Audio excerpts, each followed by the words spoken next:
Hello, unstoppable real estate investors. I'm Rihanna Starr. I'm your host of the Unstoppable Real Estate Investor podcast. And with me is Chris Eymann. Am I saying it correctly, Chris? Yeah. Yeah. And Chris is like a major dispo guy in the Phoenix area.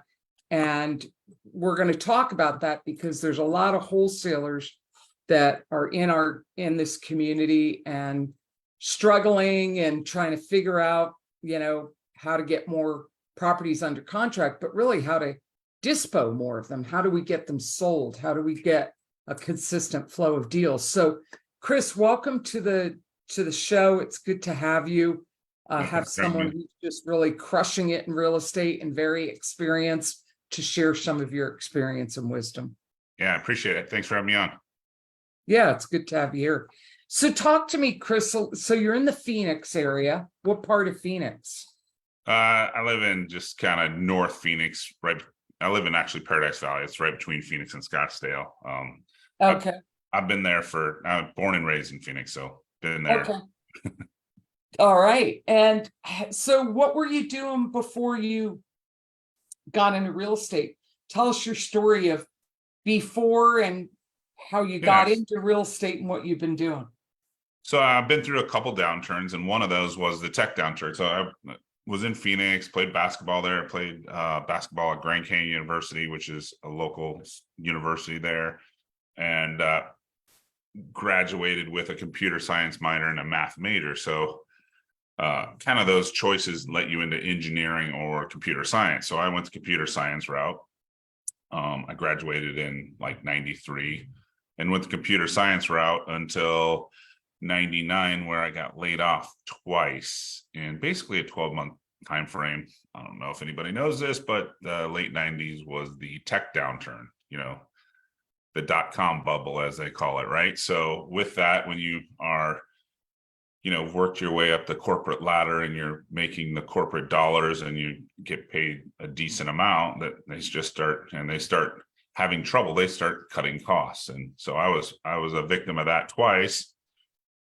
After that, I'm like, all right, well, between the first downturn and the second downturn, I'm like, I have to sell. I was thinking I probably had to sell my house because I don't have a job anymore, right? So I went and got my real estate license, did the 2-week crash course, went back into real estate, got another computer job, then got laid off, 9 months after that. And I just kind of decided, I wasn't going to let somebody control my destiny anymore. I was going to control my own. Ended up getting a listing with my real estate license and sold it in a couple weeks. And it's like $300,000. So I got like a $10,000 check. And then I drove somebody around for 5 weeks as a buyer's agent, and having to call me on week 6. And they're just like, hey, you were out of town this week. We had some family stuff, and I just called off the sign and we bought the house. And so like, I'm not going to deal with buyers. I'm just going to deal with sellers. So how do I create my own listings without having to, sell at the kitchen counter, right? I'm like, well, I'll just go buy my own houses at foreclosure sale, and then I'll just sell them. And that was the process. So I started buying foreclosures in 1999. Wow. Okay. So keep telling that story. All right. So I'm at the foreclosure sale, and I'm buying houses and fixing flipping them. And I probably did that in the 2000, and just like anything, when you're out there networking and they're like, well, what do you do for a living? And I'm like, I buy foreclosures. And back then, that wasn't something that people heard all the time, right? They're like, right. No, you can't buy foreclosures at the courthouse. That's like for the mob. And were you buying them when they were REOs? They were already bank owned, or were you buying? No. I'm at the courthouse steps, right before they're foreclosed on. Okay. Yeah. 123 Main Street starts at $110,000, and so we're at the auctions, right? Yeah. So when you're talking to people, they're like, well, I want to try it. And I'm like, yeah. I'm like, okay, so you're fixing flipping. You seem to be doing pretty well. And I'm like, yeah, I've done 8, 9 of them. And I just started with a $60,000 credit line on a second on my house. And but then people are like, hey, will you get me a house at the foreclosure sale? I'm like, sure, yeah, I'll buy it for you. And give me $3,000 cash the next day. That in Phoenix, you buy a house at foreclosure sale today, and then you pay for it by 5 p.m. the next business day. So that was great. So I just literally I'd be like, hey, I bought you 123 Main Street. It's worth 200. We just paid 142.5, and you can have it for $3,000. And then I was like, oh, that's cool. Like this, between my different flips, I can just sell these houses off and do a couple of these a week and get an extra $5 to $6,000 a week while I'm doing my fix and flips. And next thing you know, I'm 2001, I'm wholesaling houses before probably the term was invented, right? I'm out there just and then it was not like a text blast or an email blast. It was literally dial for dollars. It was like, hey, I got 123 Main Street. I bought it for 142.5. It's worth 200. You want it? And that was my game. And I was kind of like, I got to a point where I just wholesale them until and if I didn't get it wholesale, then I would keep it for the fix and flip program. And then I got to a point where, yeah, I just was wholesaling. You stopped fixing and flipping? Yeah, I pretty much became a wholesaler the full time. All right, so let's talk about that. You're doing fix and flips of foreclosures. Yep. Found your little vein of money. Yeah. Then other people catch on, you start doing it for them. You do a bunch of fix and flips. You stumble onto wholesaling before everybody else was doing it. And then you decide to stop fixing and flipping and doing wholesaling. Talk about that decision, because a lot of investors think you're a beginner to start at wholesaling and then you graduate to fix and flip. But I know other investors who have done the same thing as you, where they were grinding away, working hard, doing all these rehabs, and then realized, why am I working so hard? Because that's really the highest risk. Yeah, it's the sexiest part of the business, but it's the highest risk. It's the highest cost. It's the most time consuming. It's the hardest work. So talk about the shift in your mindset that caused you to go from fix and flips to wholesaling as your main way of doing business. Well, you just explained it all. Like when I have to fix and flip, I have to go to Home Depot. I'm just myself. It's not nobody else. So I got to go to Home Depot, 2 or 3 times a day. I need to manage vendors, contractors. I was calling contractors vendors, but yeah, you got to do all that versus, I was just taking my list, going down there, and I wouldn't buy a property every day. It was just, I'd buy a property and then I'd get a good one and then I'd just send it out and it'd sell.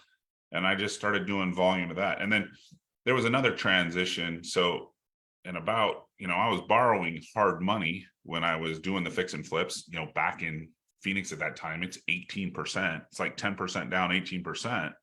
I then, found a guy that, said, hey, you're paying 18% for your money. He's like, yeah, like crazy. Yeah. He's like, I got a better idea. You take my money at 12%, and the guys you're wholesaling to, you just give them to take the money at 18%. You can have the 6%. He's like, just keep my money busy at 12%. I'll love you for it. So that I started working that. And then the guy that I was borrowing the 18% money was probably the biggest guy in the foreclosure business at the time. And he saw one of his biggest borrowers going away. And then, so we sat down for lunch and he's like, all right. So he was also wholesaling. There was a magazine on the back of the Real Estate Journal. And he's like, hey, buy your wholesale. He had the back page. Actually, when people actually would get magazines in the mail, remember those days, right? So he had the back page and said like, hey, and it was actually called Buy AZ Foreclosures. And so like he would constantly have people subscribing to his database. So it was just a situation where he came to me. He's like, hey, you know how to do this. You got a good amount of money behind you. let's just put it all together under the same umbrella. Anyway, I built it to, we were buying and selling, I don't know, 5 to 6 houses a day. We ended up getting this is a good and bad story. We ended up getting a $100 million line of credit from Wells Fargo Foothill. We had $80 million in hard money loans at 18%. But you can imagine what happens when the financial crisis happens and you have a personal guarantee on $100 million. So what happened? How'd you survive? 2008? Yeah, I lost $4.5 million after tax money. That's what my personal tax return said. And then I just had to restart, Ow! Yeah. Ow! So Did you lose everything? Like you just lost it all and had to start over? oh yeah, I lost it all, everything I had, had the big house, had a couple nice cars, basically. And what caused you to lose it? Just over leveraged on high interest junk loans? No, so I would create a loan. I'm going to use round numbers for $100,000 to somebody that it was worth 150, but I would sell it to Wells at 90. But a 150 house in Phoenix went to 50. So these are, Oh, these are just upside down on the value. Yeah.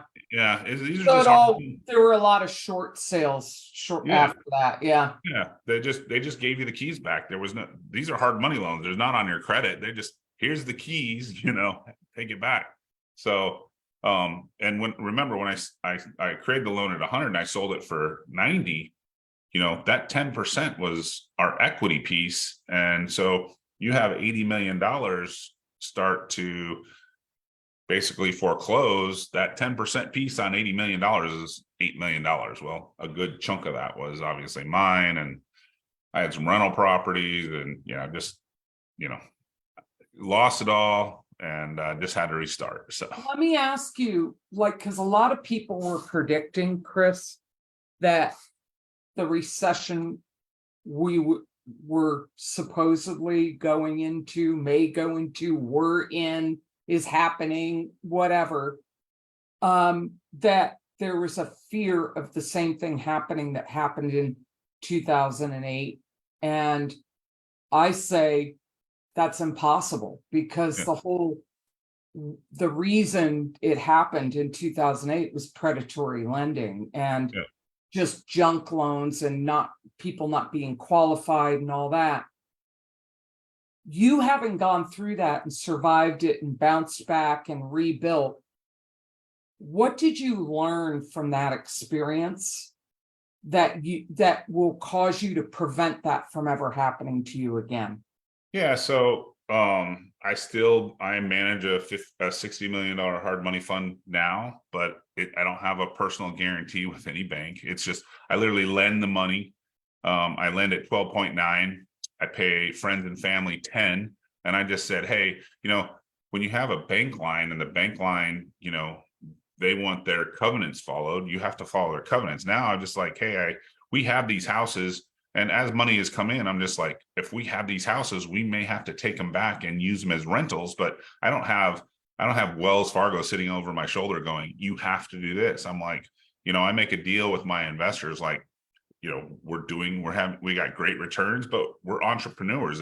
If stuff goes bad, we will solve the problem, but I'm not personally guaranteeing this money.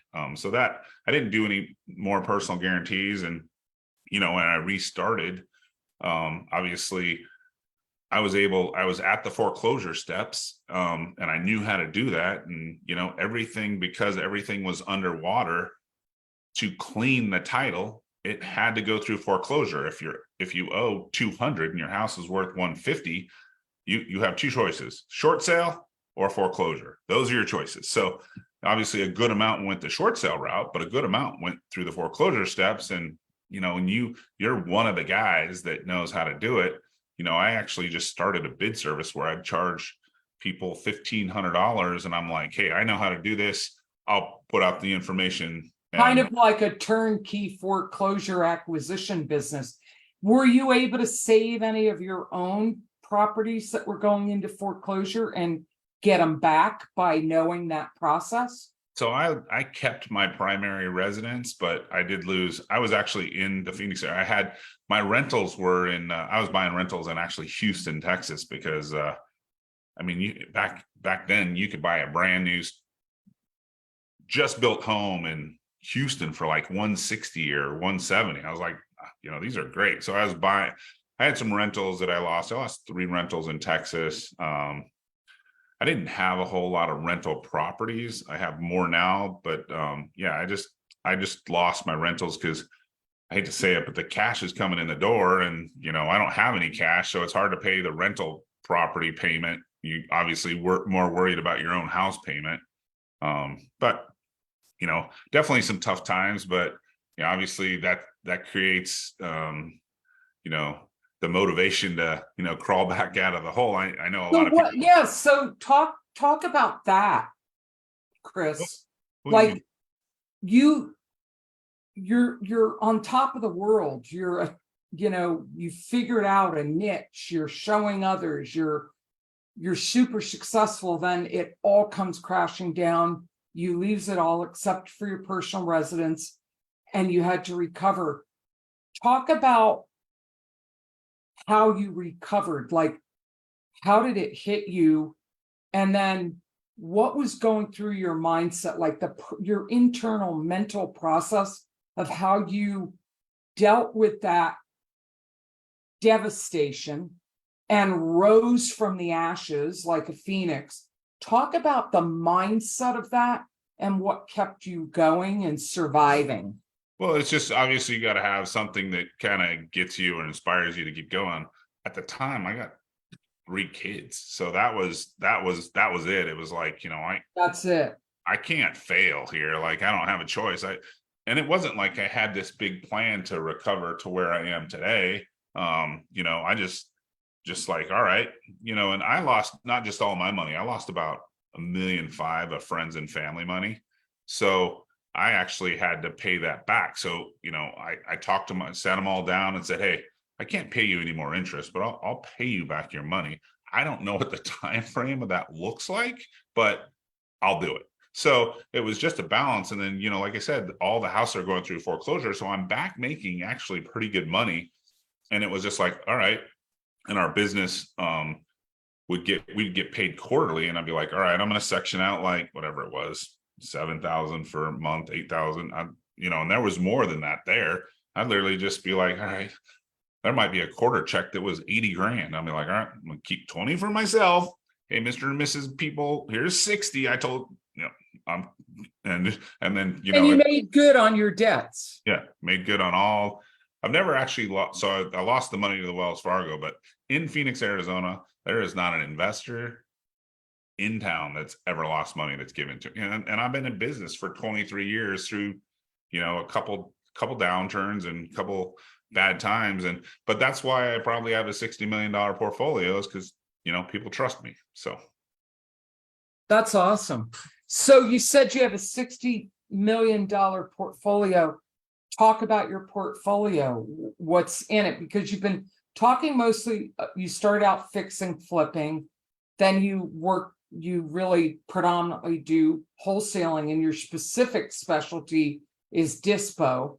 Yeah. But you have a portfolio of 60 million. So talk about that. So, yeah, that 60 million is just hard money. So just like as you're a wholesaler, Okay. it's like, hey, I sold this house. Yeah.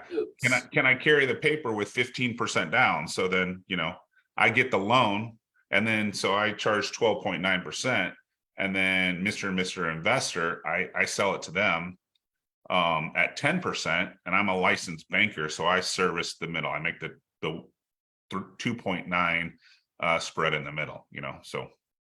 Okay, so on your portfolio that's 60 million, it's all in notes. You're not carrying any rentals anymore? Yeah, no. So in the learning process, so, back in 2008, that I had a house in Paradise Valley. So obviously it's good size home. So I couldn't afford that good size home. Like, that $7,000 to $8,000 a month I was keeping, gotta pay for the kids and all that. And so I started doing short-term rentals with that PV house back in '08, before all Airbnb and VRBO and all the cool What stuff. did you do? House hack it and just rent out? No, Like, I was rent the just whole doing thing out? short-term rentals on Craigslist. So good old short-term rentals I on, remember that. I remember before Airbnb. it was all like, Do you remember Craigslist Joe? I There was a show about that, but I remember watching a documentary about a guy who just was going to show you over a 30-day period how he could survive on the generosity of Craigslist ads people, and showed this journey. But I remember, oh my God, Chris, I remember when before Airbnb, people were doing that on Craigslist. They were renting rooms. And I remember people get into a room and there's just like this icky old mattress laying on the floor, that there were scams even back then. But that's so funny. That was pre-Airbnb. Yeah. So, I mean, and I went to, so there's, obviously spring training. Actually, there's spring training from obviously mid-February to April, but there's also, I don't know if you know this, like the minor league players also come in October.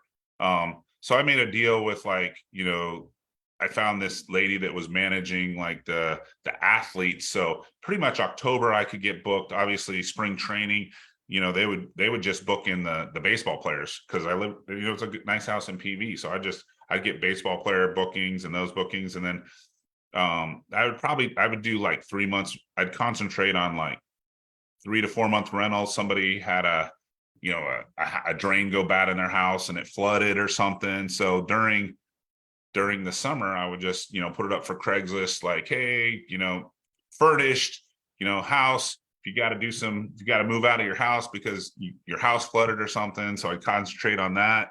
And then, I would just use good old Craigslist for November, December, January. And then I'd put it up on there were some other websites. I forgot the one website, but there was a website that you could post it on. This is all before all the cool apps and, Airbnb and all that stuff. Let me ask you this, Chris, how did you stumbled into foreclosures, you realized, okay, this is my niche. Then you did some fix and flips. Then you stumbled into wholesaling and that was your niche. Then you stumbled into lending and now that's your place you're hanging out. Are you still doing any fix and flips? Are you still doing wholesaling, or are you pretty much just a banker now? No, I had a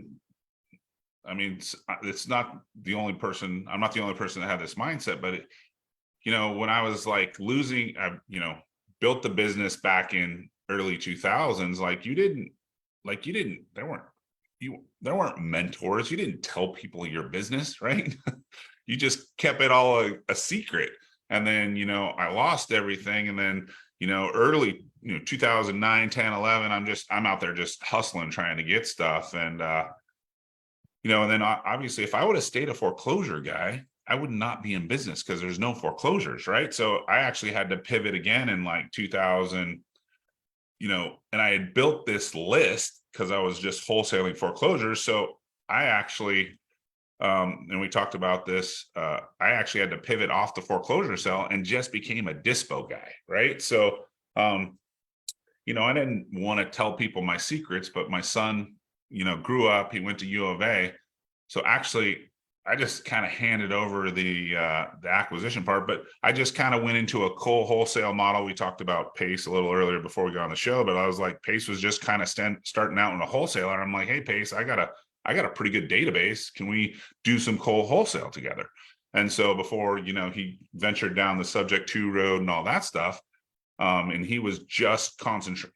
Actually, I dealt mainly with Cody because Cody was his. Well, yeah, because the way Cody and Pace came together is Cody was generating leads. Yeah. But he didn't like talking to sellers. He wasn't good at the selling and negotiating. Him and Pace met, and I forget what Cody told me about how they met, but they met and Cody said, I'm surprised knowing Cody the way I know him now, but he said to Pace, look, I'll give you all my leads and you can take 100%. And Yeah. just, and Pace was the one who said, I can't do that. We'll go 50-50. And that's how their partnership began. And I'm like, I asked Cody, I said, what was the point of you generating all those leads if you're going to give them all away? Well, he wasn't closing them anyway, but Yeah. that was how they started. Yeah. Is Cody generated the leads, Pace would negotiate and close them. And then you come along. That's Yeah. so perfect. You're on the other end. Yeah. Dispo. So I really was just dealing with Cody. Cody, Pace would whatever, sign it up. Yeah. It would go to Cody. Cody would reach out to me. I'd sell it.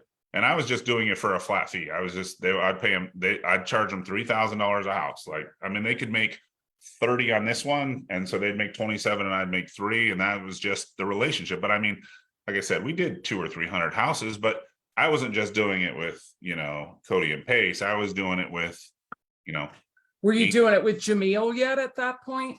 I was actually Jamil's partner. So I was doing it with Jamil before Pace. So before Keegley and Astro Flipping, Jamil and I were partners, and he would do his acquisitions and I do my acquisitions, and it all went through my Dispo database. And he was another one of the guys. And then if you know Brent Daniels, I did a bunch of Dispo for Brent Daniels. So people, yeah. And then still Jerry Norton. Yeah, I didn't know Jerry back then, but like still to this day, I have, not me, my son Jack, we have, 8 to 10 relationships in Phoenix. We do some of our own direct to seller stuff, but it's a combination of our direct to seller stuff because we do outbound cold calling and texting and PPC, which is our stuff. But then we have a co-wholesale relationships with, 8 to 10 other groups in Phoenix, and we still wholesale. We did 39 houses in August and 34 houses in September. So, all right. So so you're still wholesaling, you're still carrying notes, and how about rentals or fix and flips? Those are a thing of the past for you. Yeah, no, I still have the Airbnbs in Paradise Valley. I have 2 of those. Those are obviously short-term rentals have had some struggles, but I refinanced both of mine in 2021. So my mortgages are 2.75 and my payments are almost non-existent. So I still cash flow quite well on those. And then I'm a licensed banker. So the creative finance stuff that Pace teaches didn't resonate with me when mortgages are 3% and then you can sell them at like 8.5. As a lender, there's high price mortgage laws that were in place, right? Based on qualified mortgage rules that came back in 2012 to stop the financial crisis from happening again. Well, when the going rate right now is 7 3/4 or 8. So yeah, I just do kind of, what Pace teaches. I just didn't take his class because I know how to do it. Is I basically have been, taking houses over with 3% mortgages, and I sell them at 8%, which is pretty much the going rate, and I'm building a portfolio of those right now. So you're taking them over sub 2, and then you're turning around and financing them out. Yeah. So are you still doing foreclosures? No, there's honestly how many houses sold in July in the foreclosure sales in Maricopa County? It was 8. That's what I said. Like if I would have stayed in the foreclosure, dried up. Yeah. Now, when it comes back, will I go back to it? Sure. But there's just not enough volume of business to make it worth it right now. That's why I actually had to reinvent myself and, learn this whole direct to seller, marketing strategy that I didn't understand because I was always just buying my inventory at the auction. And then. All right. So let me interrupt there and pause. I'm loving this, Chris. There's so much about your story that is so inspiring. One, your resiliency to bounce back and your ability to pivot and adjust to market conditions and continue to land on your feet is really inspiring, because I think a lot of people, they lose everything and then they wallow and they think they're done. They don't get back up, brush themselves off, and figure out a way to make a comeback. And you're the comeback kid, man.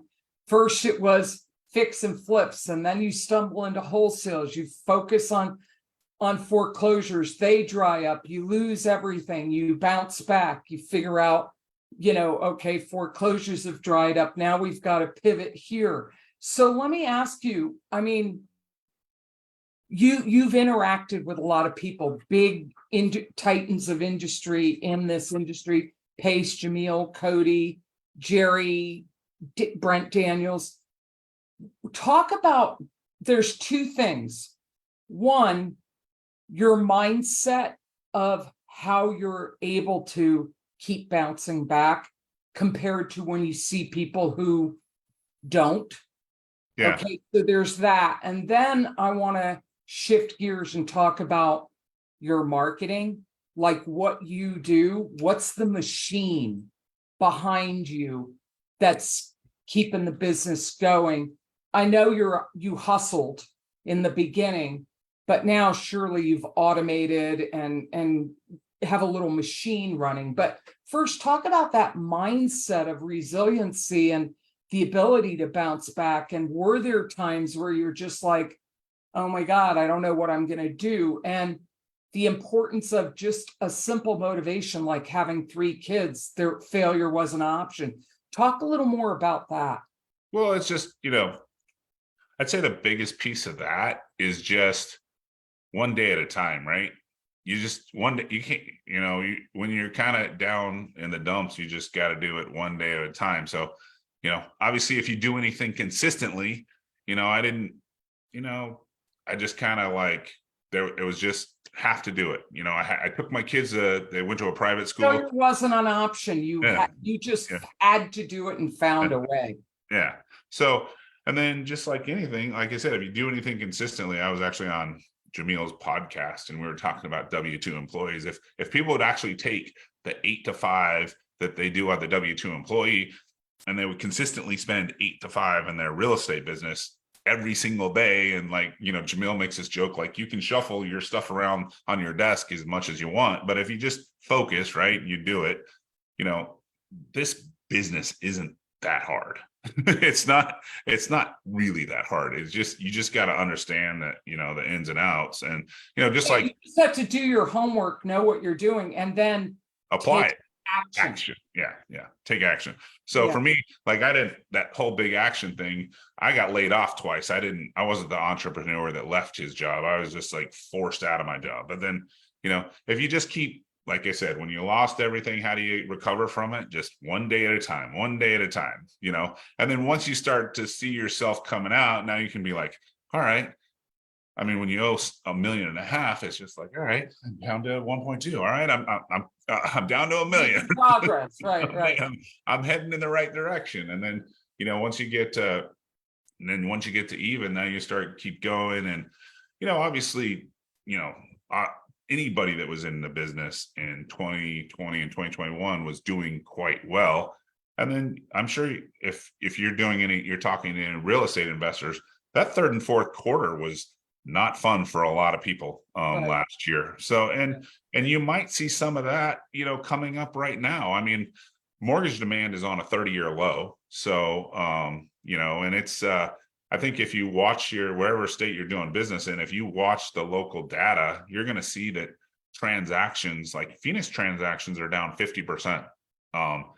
If you see 5, the high interest rate. I mean, there's a reality to that. We say, what I tell my clients as a coach is, look, that are in the process of buying a home they're going to live in, or buying homes at the higher interest rates. I'm like, don't let that stop you. You can always refinance when the interest rates come down, and you will be hounded by lenders and banks to refinance in 6 months. So don't let that stop you. Yeah, you're going to have a higher mortgage payment initially, but don't let that stop you, because you can always refinance later. I think a lot of people let that stop them. I have a friend who is in the process of buying a home for himself. It's 22.5 acres. He's probably going to put some tiny houses on it, la-di-da, but it's like one whole paycheck of two in a month Yeah. mortgage. But I said, so what? Can you afford it? Well, yeah, I can get by. Great. When the interest rates come down, you'll refinance and it'll chop $300 or $400 off your mortgage payments eventually. So don't let that stop you from making your dream come true. Yeah. It's just, yeah, I mean, it's everything's cyclical, and just like, you just know where the cycles are and you just adjust. And that's what, after being through a couple, like, I run a small podcast, and I was just like, I'm on there with this younger kid, and he's just like, I'm like, well, and this is, March of, I want to say 2022. And I'm like, maybe you should wholesale half and fix and flip half. And he's like, no, I make too much money fix and flipping. I get all the money, they sell in a day. And I'm like, something to consider. And then he's still on the podcast with me when he's got, he's on hard money on all these deals. And he's like, yeah, we get through. I'm trying not to like rub it in his face, but I'm like, I told you the cycles are the cycles. And well, he's like, if we look at it, except for clients of mine that they'll do fix and flips where they're not going for the minimum 25 to 30,000 that they make. Yeah. They're doing higher, they're doing fix and flips where they're making 50, 75, 100, 150.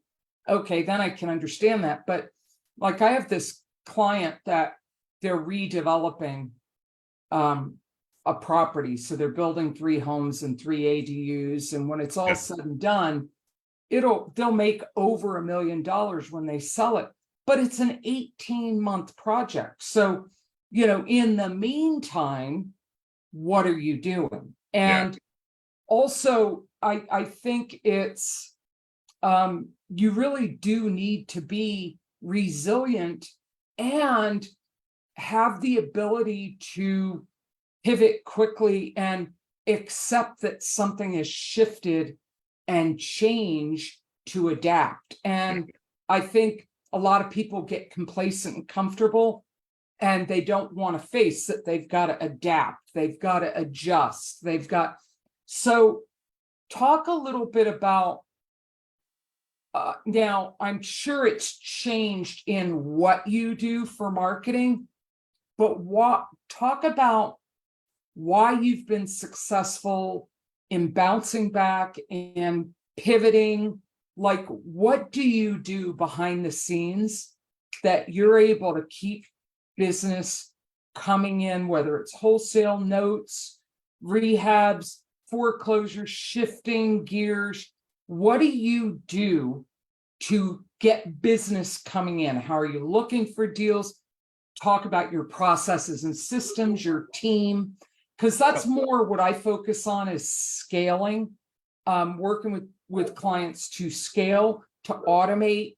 Like, you're not the guy out there grinding away anymore. But before we get into that, one thing I wanted to say is, when I have clients that they think they're all the money's in the fix and flip, I'll just say, oh, really? Okay, so let's look at that. How long is this fix and flip going to take? Oh, about 6 months. How much profit are you going to make? Oh, about 40,000. So in 6 months of work, you're making 40,000. Okay, so that's less than 10,000 a month. You're making maybe, oops, we lost Chris. We'll wait for him to come back. This is good. All right, Chris. I don't know what happened. He must have lost his connection. What I was saying is, on fix and flips, a lot of investors think you're making more money on a fix and flip. But if you're wholesaling and you're consistently closing 3 or 4 deals a month, and that's not easy, you've got to work up to that point, and you're clearing 10,000 per wholesale. In a lot of cases, you'll clear more. Then you can actually make more money wholesaling, and it's consistent monthly income than you do from fix and flips. It's really just It's a matter of preference. I have clients that don't want a wholesale. They're just not interested. But Chris, are you back with us? Yeah, I'm back. I'm back. Sorry. Okay. I don't even know what happened. It literally just, That's okay, lost connection. I was just finishing my thought about people think where all the money is in the fix and flips, and it's not. You can yeah, make money as a wholesaler once you ramp it up and you're not tied to one deal for several months before there's a payout. yeah. What do you want to say about that? No, so like, I think it's a balance. Obviously, like you said in the beginning, fix and flipping takes a lot of cash flow, right? So if you can do a balance of wholesaling and fix and flipping, that has always helped my cash flow. And Even some private money lending too. yeah, Like what I try to get across to my clients, and ultimately it's their choices. Don't have all your eggs in one basket. yeah. And then that's, just like pivoting on, the foreclosures to the direct to seller. And then, I'm building, a portfolio. Honestly, the ability to buy, a sub 2 and then resell it at 8%. Like I do the leverage on hard money where I get 12 and I get 10. Like that's a 2-point spread. Right now you can get like you're getting literally 5-point spreads on some of these. And I'm not even borrowing from my friends. I'm getting it, on somebody else's credit, which is obviously awesome. But so, yeah, just, so that was a pivot for me. Like I said, I only started doing it this year because of the high price mortgage. And as a banker, I'm like, well, a high price mortgage is anything above 2% of the going rate.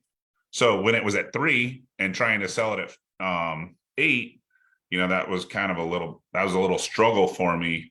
But now that it's 7.5 and I'm selling it at 8 or 8.5, like that qualifies in, that fits. So, Yeah. You know what also I found interesting? I don't know if you want to say anything about this, and then I want to get onto the marketing, like what's your system? How are you generating leads? What kind of team do you have? I want, peek behind the curtain kind of thing. But, something I noticed is while the Fed interest rates were going up, hard money and private money didn't really change much. The percentage. no, it's gone up a little. Like, there were some guys in Phoenix at like 10, They were at 10 and 12 and 14% before. Yeah, and you've seen the 10 guys like slide up to 11 or 11.5. It wasn't commensurate with the Fed's interest. You would think, and I thought that was really interesting, that as real estate investors with non-conventional lending, the higher interest rates didn't impact us as much, other than those that were buying to hold and weren't going with a short-term hard money or private money loan. Maybe they were going with a DSCR loan, or they were, going with a conventional mortgage. Then yeah, they were affected. But anything else you want to say about that before we shift? Interesting enough, the big guys, always did stocks and bonds and all that stuff. Well, this last downturn, and in housing, Blackstone bought hundreds and hundreds of homes, and the big money figured out about distressed real estate. And when they figured, and so they started buying it, right? Blackstone bought, I don't know, 5,000, 10,000 homes in Phoenix.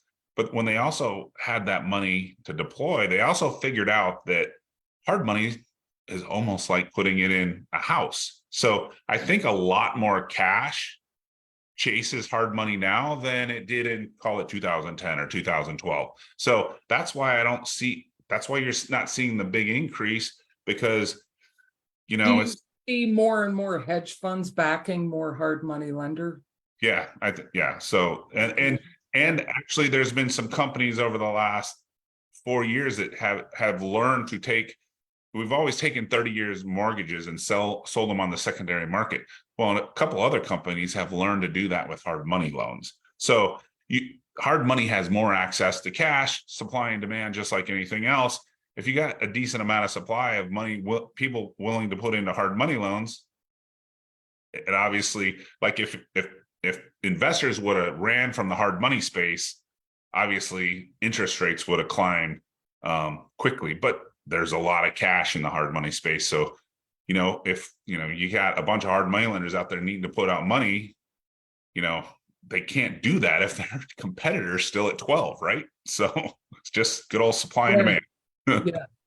So talk about like when in the early days, talk about the evolution of the hustle to get a deal versus where you are today, where your son's involved and you've got a marketing system. Talk about the evolution and the importance on the back end of like the non-glamorous grunt and grind of what you have been doing in the 23 years you've been in the business, how it's evolved, what you do to get business, to find deals.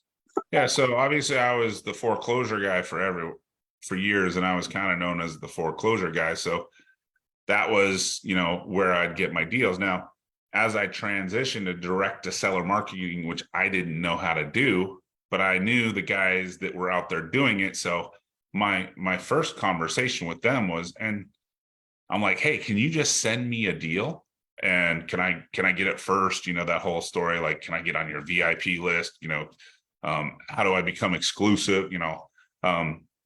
And so, but as a foreclosure guy, when you're getting an email coming across your desktop and it actually has a Dropbox in it, and you're not just driving by the front of the house that's occupied that you can't even get inside, and you're hoping that the title lady did a good title report versus you're buying it today versus 30 days from now. It's obviously, as a foreclosure guy that's used to buying houses sight unseen, that's how I was able to buy houses. So, I would just be like, hey, Chris will just put up $5,000 earnest money and he'll pay for it. It's $10,000 at the foreclosure steps. It's $5,000 to a title company. I'm getting title insurance. So I'm literally that was the transition. And as I, then I started doing some co-wholesaling where I had, like, Jamil and I were kind of partnered together, or Cody's feeding me deals to just send out on my list. Cause that's the one thing I've never stopped doing. I've never stopped building the list. The list is always being built. So as somebody that's focusing on dispo, that's your first priority, is just always building the list. Pot of gold at the end of the wholesale rainbow is the buyers and the dispo process. Yeah, exactly. So talk about that. Like, you've got a good, healthy buyers list, probably millions on there by now. Talk about if you were going to give advice to wholesalers, tell them what's the key for them to be successful, to be able to close 3 or 4 consistently every month. What do they need to do that? Well, they need a marketing channel on the acquisition side. And, I think there's obviously your free marketing channels. That's doing your own cold calling, doing your own texting, doing your own door knocking, doing your own agent outreach, or just scrubbing the MLS. Those are kind of your free channels, right?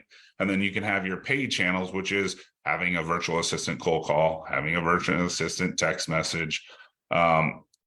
Obviously difficult to do virtual assistant drive for dollars, but you can have an acquisition guy drive for dollars. Agent outreach. Yeah, agent outreach via text message. Book ads, Google ads. Yeah. And so obviously pay-per-click, and for a long time I never did pay-per-click. Like, it was just too expensive. When you having the Open Doors, the Offer Pads, the Zillows, I mean, we're spending a lot of money on your organic marketing, right? Yeah, exactly. Yeah. So, so now it's just, it's my main combination is, pay-per-click, agent outreach, text message, cold call. I mean, I still kind of do all of them. I keep and I even still do MLS. I got a couple agents search in MLS. I have multiple channels that bring in those deals. Talk about your marketing team and system right now as you have it. How many people do you have working for you? What are they? How are they involved? Your son? How many VAs? What are all the avenues that you're working to generate leads, and how many deals are you guys closing a month Yeah. consistent? So my team's actually pretty small. I have 3 virtual assistants. So cold call, text message. And then they also they add to the dispo list. So they're always adding, hey, do you want to be on the buyer's list? Do you want to be on the buyer's list? So that's that section. We have 1 acquisition guy just dealing with pay-per-click leads. And then we have 1 acquisition guy, or 2 agents just in the office surfing the MLS at all times. But yeah, it's not a very, very big team. It's just, and then I do one other strategy. And a good example is my son had a high school buddy for a long, long time. And he was, graduate top of his class, went to Ernst & Young as a CPA, wanted to get into real estate. And I'm like, well, and, my son and I talked to him and they're like, hey, you're an accountant. You're not going to go to the door. Kind of like we talked about, like Cody didn't want to go to the door. This CPA shouldn't be going to the door, right? So you partner them up with somebody. The integrator visionary partnership, Yeah, right? yeah, exactly. So you partner up with a good sales guy that can go to the door, and then that's what they did. So they wanted to start out. So what I generally do, and I do this with multiple teams, is I actually fund their marketing. So they use all the same channels. I help fund their marketing, and their deals come back through the dispo channel, and I get a percentage of those deals. So I have my own teams, and then I basically finance, 3 to 4 other teams, and then everything comes back through the dispo funnel. Okay, and so ironically, when how many offers are you guys cranking out a day? How many deals are you closing a week or a month consistently? We did 442 in 2022. So we're consistently, that 35 to 40 a month. Okay. And for wholesalers that are struggling, that are doing the work, they've got the VAs, they're reaching out, they're making offers. Like I have a guy, and I've been helping him build his team and his systems, and they're cranking out, like, with just we're getting to a point where the expectation for each of their VAs is 10 offers a day, 50. Yeah. And for a while, what was broken is they were cranking out a lot of offers, but they weren't getting things under contract. I said, all right, that's where we need to look. That's what we need to troubleshoot and see why we're not getting things under contract. And then we started working on that, figuring that out. And then they started getting things under contract, but they couldn't dispo them. And I've been telling them that for a while. Look, we got to build your buyer's list, and we've got to build your dispo system so that when you are getting things under contract, we can. So what would your advice be to wholesalers that are struggling, that aren't closing deals, as many deals a month as they want? What troubleshooting advice would you give to them? So obviously you have, like, do they have the right guy at the door? Back to the Cody Pace story. Like, Cody's not closing, but you find someone like Pace, and Pace can close, right? So that's step number 1, having the right guy with the right sales training to close deals, right? So if that could be a problem. If you're doing agent outreach, or you're going on MLS, like, are you just sending the offer and not picking up the phone? Because if you're sending MLS offers without picking up the phone and talking to the agent, that's a mistake. Like, you need to pick up the phone. Hey, offer sent. You need to make sure that you keyed the MLS key at the house, so the agent knows you at least looked at the house. Once again, so having somebody willing to pick up the phone and talk to the people. As far as the dispo list, if you don't have a dispo list, go to a guy like myself. I mean, obviously Keegley is all about, they have Keegley offices all over the city. If you got a local Keegley office, maybe have them help try to dispo it for you while you build your dispo list. Or is it the standard 50%? No, it's all negotiable. When Pace came to me, it was like, it wasn't even 50%. I was less like, to me, it was a volume play because they were doing a lot of deals. So Yeah, and you were taking the flat fee of 3,000. yeah, so I was taking That evolve over time. no, I mean, I was getting big at first, and then, they're just like, obviously Pace had a ability to go to Jamil, or he had an ability to go to me. So it was just a negotiation, like, kind of a little bit, you just negotiated, just like everything that, it's just a negotiation on everything. Right. So, you know, the good guys that I start out that are closing deals that I help sub wholesale and I help with their marketing, it's usually 60-40 at free, 60 to me, 40 for you. But then as they get better and they understand that there's other options in the business besides me, then the negotiations kind of go the other way. Well, yeah, because they're doing more of the work. They're not leaning on you as much. Yeah, right. So where are you going in the future? What's your future? Like, is there a point where you're done? What's your like ultimate vision? I don't know. I'm building, like, this is kind of fun, building a creative finance portfolio that I'm currently building. So, I'll do that till, but when, when all this, let's just say something changes in 2 to 3 years and it all goes back to 3 to 4%. I mean, obviously I'll get a bunch of refis in the door.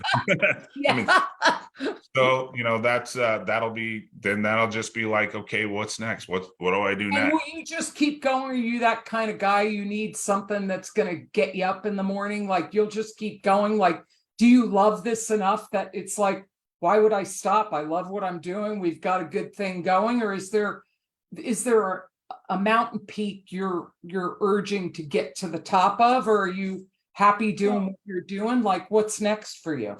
Yeah, no, I have a pretty good, work hard, play hard environment. I do a lot of boating. I literally just came back from 10 days in Croatia on a boat. Awesome. Yeah, Everyone I've known who's gone to Croatia has said, oh my God, that it's an extraordinarily beautiful place and the people are super friendly. yeah, it's a great place, and way more wine country than I even knew was there, right? And Are and you so, a wine drinker? yeah, I drink some. I mean, but it's just fun to go to wine tastings and stuff like Yeah, that. You yeah, see the culture and all that. And yeah. no, I will always do something. Do I know what? I mean, I probably will always be a hard money lender. That doesn't take a whole lot of work. I'll always be doing something in real estate. As my kids, want to probably advance more, I'm sure they're going to probably want to take more of that section of the business. So I don't know what that looks like. But yeah, I mean, I'm always going to do something, but I also have a place in the Bahamas. So I live in actually. Point where you have a good work-life balance. You've got people helping, you're enjoying what you're doing. You're going to leave a legacy for the kids. The kids are involved. Well, let me ask you this, Chris, because, we're coming up on an hour and I think I have another appointment right after this. Is one, I would like to talk to you more one-on-one off camera. I'm going to be talking to Cody tomorrow, so I'll tell him that I interviewed you. Yeah. But also, too, I'm interested in talking to you about hard and private money lending. And I probably can refer you business, too, if you're interested. Yeah, I mean, yeah, I still do, like, even though, like, I still do deals for a lot of the guys in town. Every now and then I get referrals from Jamil and, all that. And, when Pace's, almost all of Pace's acquisitions now are sub 2, so he doesn't really need private money, but yeah, I'm still in Phoenix and still doing business. And awesome. Well, I'll be referring some people your way for dispo, for lending, all that. So before we wrap up, if you were to jump up on a rooftop and you had a captive audience who was hanging on your every word, what advice would you give to other investors that are struggling, that would love to emulate you and experience your level of success? What words of wisdom could you impart on them? No, it's just all about the same thing that got me through the downturn. And, it's just consistency, right? I mean, we all go through our ups and downs, and I kind of related to the guy that just, can still jump up and go to the gym at 6 o'clock in the morning, right? I mean, you can choose to not go, or you can choose to go. Like, those are your choices that you make. You can choose to wake up at 8 o'clock in the morning and start doing your cold calls. Granted, cold calls aren't fun, right? Eat the frog first. Yeah. And yeah, but it just like, just do it. Like, don't make excuses. Don't like, oh, I'll do it tomorrow. Like, just keep doing it. Exactly. No excuses. Take action, no excuses. Anything else you want to share that we haven't covered? This has been awesome, Chris. I really appreciate you letting me pull back the curtain and get a picture, of what's going on behind the scenes as someone who's so magnificently successful in the business, who's really stood the test of time, the market ups and downs. Anything else you want to say before we wrap up? No, just, hey, if you're in sell wholesale houses, we wholesale deals in Phoenix and Florida. So, and we're a hard money lender in Phoenix and Florida. But yeah, that's it. If you like the stats, you can follow me on Instagram. I put out stuff about the 10-year. I'm not, that's probably my bad turn. I'm not like Pace and Jamil. I'm not on the social media all the time, but I like to put out the stats. I'm not gonna try to motivate you or anything fun like that. I'm gonna be like, hey, have you noticed that the 10 years up, the 10 years down? Have you noticed that inventory's like right now? And everybody's like, inventory's low. It's so low. And I'm like, well, if you've noticed that Phoenix inventory has gone from 11,001 on basically September 1st to about 14,300 in about a 6-week time frame, which is about 500 units a week. So we're on a decent incline in inventory. So just, I put out stuff like that just because I watch the stats. That's kind of my. Yeah. Well, I just want to thank you so much for the depth and breadth and the willingness to be so candid. And I just admire and respect who you've rubbed elbows with in the past, but more importantly, just your perseverance, your resiliency, your bounce backness, your generosity, and just so matter-of-factly, down to earth, no kind of arrogance or ego about it. Like, hey, I'm just a normal guy. This is what I've been doing for 23 years, and this is what I found that works. And so thank you. Thanks so much. It's really been a pleasure to get to know you a little bit. Yeah. Thanks for having me on. I appreciate it. Yeah. Thanks again. All right. I'll be in touch. All right. See you soon. All right, bye.